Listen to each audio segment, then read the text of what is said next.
üstünüze vuran serin bir rüzgardan, yaklaşmakta olan bir tehlike hissine kadar pek çok şey tüylerinizin diken diken olmasına neden olabilir.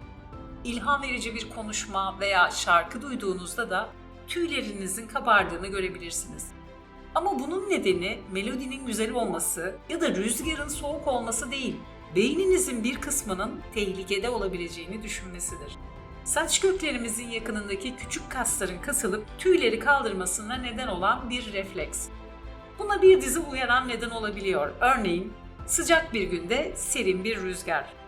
Bu daha kıllı olduğumuz zamanlardan kalma evrimsel bir miras ve hala primat kuzenlerimizde görülebiliyor. Piloereksiyonun bir başka nedeni de sempatik sinir sistemi.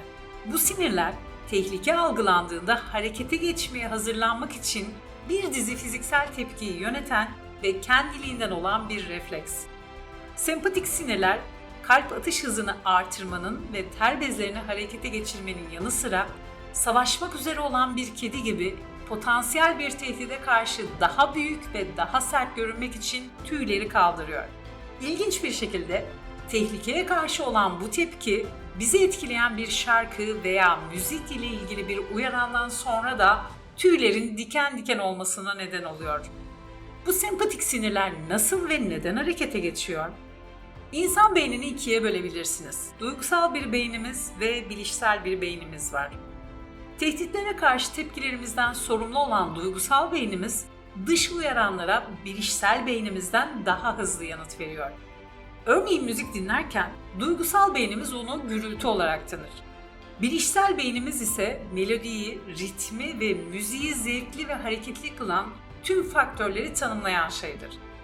Tüyleri diken diken eden müzik sadece güzel olduğu için bunu yapmaz. Çünkü belirli sesler bu tehlike hissini tetikleyebilir. Müzik sırasında tüylerin diken diken olması genellikle beklenmeyen durumlardan kaynaklanır. Yeni bir enstrüman ritme girer ya da şarkıcı özellikle sesini yükseltir. Veyahut da müziğin sesi aniden yükselir. Ormanda arkanızdan kopan bir dal gibi duygusal beyniniz hemen bu yeni sesi potansiyel bir tehdit gibi algılar. Canlı bir konserdeyseniz kalabalığın bağırması veya eşlik etmesi tüylerinizi diken diken edebilir. Çünkü duygusal beyniniz binlerce insanın size bağırdığını duyar. Benzer şekilde duygusal bir konuşmacı aniden yükseldiğinde veya kalabalık tezahürat yapmaya başladığında da bu tepkiye neden olabiliyor. Duygusal beyin tepki verdikten sonra bilişsel beynimiz işin milisaniyeler sonra devralıyor ve gerçek bir tehlike olmadığını hemen anlıyor. Tepki korkudan zevke kayıyor ve beyin gerçek bir tehdidin yokluğunu doğru bir şekilde değerlendirdiği için ödül olarak dopamin salgılıyor. Bu dopamin iyi bir duygu dalgasına neden oluyor ve müziğin tekrar eğlenceli olduğunu fark ediyoruz. Çoğu insan tüylerin diken diken olma hissini üşüme ve korkma gibi durumlarla eşleştirse bile bundan çok daha fazlasına sahibiz. Kıl köklerine bağlı olan ve istem dışı çalışan düz kas lifleri de sempatik sinir sistemine bağlı. Sempatik sinir sistemi, motivasyon, uyarılma ve duygularla ilgili olanlar da dahil olmak üzere beynin birçok bölümünden girdi alıyor. Yani gurur, heyecan, korku veya huşu içinde olmak da tüylerimizin diken diken olmasına neden olabiliyor.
Bazı insanlarda tüylerin diken diken olması durumu daha fazla yaşanıyor.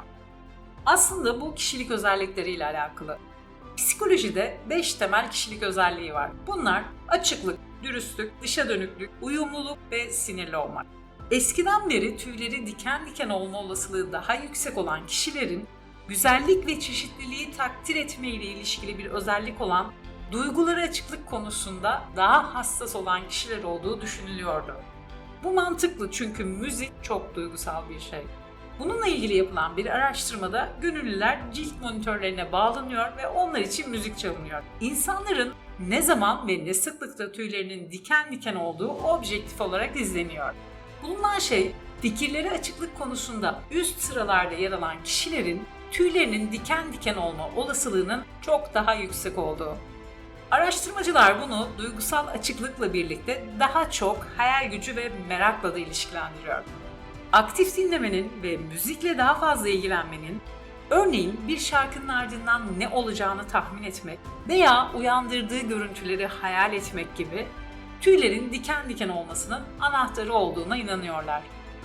Tüylerimiz insanlarda kuyruk kemiği ve 20 yaş dişleri gibi evrim kalıntısı olabilir ve önümüzdeki yıllarda yavaş yavaş kaybolması da olasılık dahilinde. Ya da şu an anladığımızdan çok daha öte bir şeylere hizmet ediyor da olabilir. Şu an yapabileceğimiz en güzel şey hala bu reflekslerimiz varken keyfini çıkarmak. Bir sonraki videoda görüşmek üzere.